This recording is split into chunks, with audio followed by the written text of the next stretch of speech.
जय जय सुंद माता,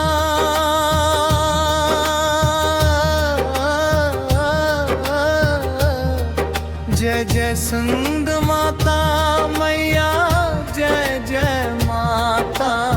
भक्तन के दुख हर ली, भर दी सुख के बाता।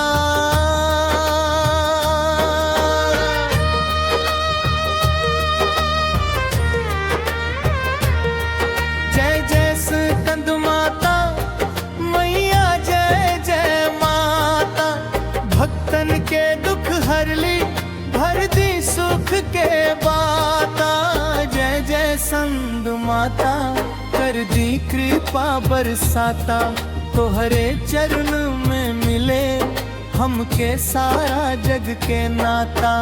गोद में करती के ममता की मूरत, दर्शन से कट जाला हर जन के संकट।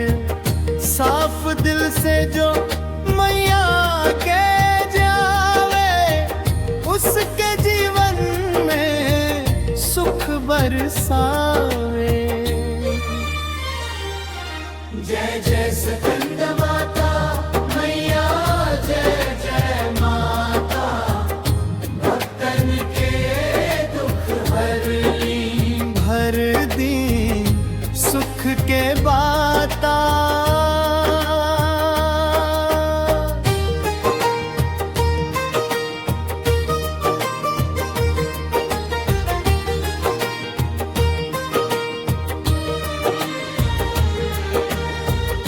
कमल के आसन रूप निराला, भक्तन पे बरसे कृपा का उजाला। जो मांगे सच्चे दिल से मैया से, पूरा हो जाला हर सपना उससे।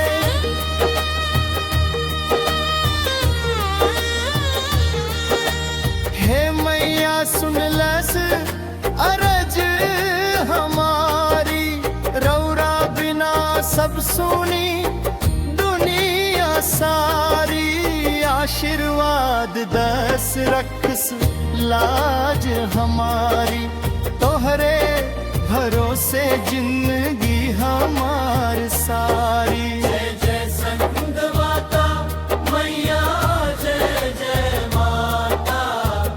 भक्तन के दुख हर ली, भर दी सुख के बाता।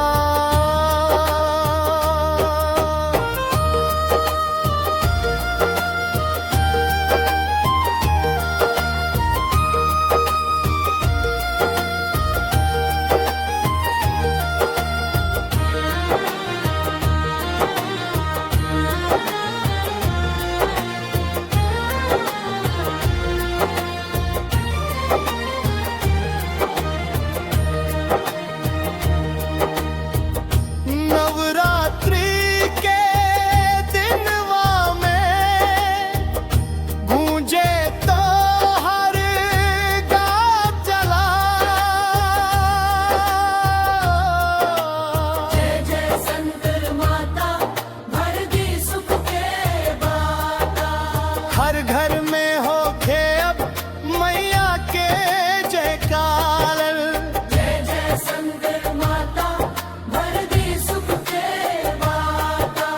जय जय संत माता मैया, जय जय माता।